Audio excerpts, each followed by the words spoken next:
রোহিঙ্গারা চলে গেলে, হিন্দুরা চলে গেলে কক্সবাজারবাসী কি এই চিকিৎসা সেবা পাবে না? তাহলে কি আমরা রোহিঙ্গাদের সমতুল্য হয়ে গেছি? রোহিঙ্গা নির্ভরশীল হয়ে গেছি? সদর হাসপাতালের তত্ত্বাবধায়ক আর এইসব কি মনগণা আমাদের উত্তর দিয়ে দেয় তা আমাদের জানা নাই। আমরা যখন গেছি সে বলে দিছে এনজিও চলে গেছে, আমাদের প্রজেক্ট বন্ধ হয়ে গেছে। তাহলে কক্সবাজারবাসী যখন ঘুম ভেঙে গেছে, রাতারাতি কেন্দ্রে সে দুজন চিকিৎসক এনে আবারও নামে মাত্র সিসিউ চালু করে দেওয়া হয়েছে।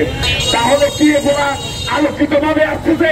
আপনি কি আলাদিনের চেরাক পাইছেন যে রাতারাতি চিকিৎসক এনে আইসিইউ চালু করে দিয়েছেন?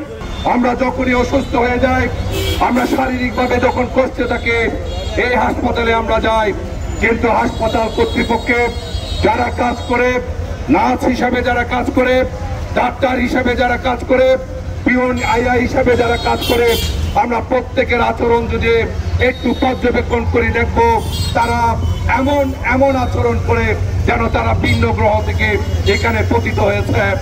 তারা কোন বাড়ি থেকে এসেছে, কোন ঘর থেকে এসেছে আমরা জানি না। মানুষের সাথে তারা এমন কর্কশ ভাবে আচরণ করে, যেটি জঘন্য একটি দৃষ্টান্ত। আমরা হাসপাতাল কর্তৃপক্ষের কাছে আপনাদের এই আচরণ শুদ্ধ করার জন্য আমরা আবেদন জানাচ্ছি। এখানে কোন সিজার রোগী আসলে সদর হাসপাতালের একটি সিন্ডিকেট, এখান থেকে বেসরকারি হাসপাতালের একটা সিন্ডিকেটের সাথে সদর হাসপাতাল থেকে ওখানে বেসরকারি হাসপাতালে পাঠিয়ে দেওয়া হয় কমিশনের ভিত্তিতে সিজার করানোর জন্য। এখানে আমাদের মা বোনদের কোন ইজ্জতের কোন দাম নেই। আজকে কক্সবাজারবাসী রোহিঙ্গাদের থেকে আরো খারাপ হয়ে গেছে। উকিয়া টেকনাফ থেকে যারা রোহিঙ্গা আসে তাদের জন্য অ্যাম্বুলেন্স ফ্রি, তাদের জন্য ওষুধের কেনাকাটা ফ্রি, তাদের জন্য শীত বরাদ্দ ফ্রি। এখানে আমাদের কক্সবাজারবাসীর জন্য কোন চিকিৎসা ব্যবস্থা বলতে কিছু নেই। আইসিইউটা আপনি কখন বন্ধ করবেন? সিসিইউ তো আপনি বন্ধ করে দিচ্ছেন, আবার আলাদিনের আশ্চর্য প্রদীপের কথা দিয়ে আপনি সিসিইউ চালু করলেন। আইসিইউটা আপনি কখন বন্ধ করবেন? 45 লক্ষ মানুষের জীবন নিয়ে আপনি যে ছিনিমিনি খেলা শুরু করছেন, এই ছিনিমিনি খেলা শুরু করা আপনাকে আর সুযোগ দেওয়া হবে না। এই সুযোগ আপনার শেষ। আজকে আপনার জন্য আমরা প্রথম দফায় মানববন্ধন এবং অবস্থান কর্মসূচি ঘোষণা করলাম। এরপরেও যদি আপনি সংশোধন না হন, আপনি আপনার সিন্ডিকেটকে সংশোধন না করেন, আপনি আপনার সিন্ডিকেট ভেঙে না দেন, তাইলে কক্সবাজারবাসীর পক্ষ থেকে আপনাকে স্পষ্ট ঘোষণা দিতে চাই, আপনার অবস্থান কক্সবাজারে হবে না। একটা ওয়ার্ডের মধ্যে যে পরিমাণ সিট বরাদ্দ থাকে, তার চেয়ে বেশি সিট একটা সিটের নিচে আমরা ব্যক্তি চেয়ে থাকি। কেউ ব্যাট পায়, কেউ ব্যাট পায় না। তার মানে এইটুকু আমাদের বুঝতে বাকি নেই, এই সদর হাসপাতালে যে অব্যবস্থাপনা, তত্ত্বাবধায়কের যে গাফিলতি, এটি আমরা দিনের পর দিন আমাদের সামনে দৃশ্যমান হচ্ছে। কিছুদিন আগে স্বাস্থ্য অধিদপ্তরের যে মহাপরিচালক এসেছে, আমরা ফেসবুকের মাধ্যমে দেখেছি যে রান্নাবান্নার বিব্রতকর পরিবেশ, রান্নাবান্নার যে জায়গা, সেখানে যে ময়লাযুক্ত যে নিম্নমানের খাবার রোগীদেরকে দেওয়া হচ্ছে, এটি আসলে খুবই ব্যর্থ। এই দায় রাজনীতির দলগুলোকে নিতে হবে। যারা বাংলাদেশের ভবিষ্যতে নেতৃত্ব দেওয়ার চিন্তা করতেছে, আমি তাদেরকে অনুরোধ করব, যারা এখন রাজনীতি করতেছেন, ক্ষমতার পোস্টে বসার জন্য স্বপ্ন দেখতেছেন, যারা ছাত্র রাজনীতি করতেছেন, তাদেরকে অনুরোধ করবো, এগুলো স্বেচ্ছাসেবকের কাজ নয়। আমরা আওয়াজ তুলতে পারি, কিন্তু পরিবর্তনের দায়িত্ব আমাদের নয়। আমরা অন্যের বিরুদ্ধে আওয়াজ তুলবো। পরিবর্তন করতে হবে রাজনীতির দলগুলোকে, পরিবর্তন করতে হবে ক্ষমতার চেয়ারে যারা বসে তাদেরকে।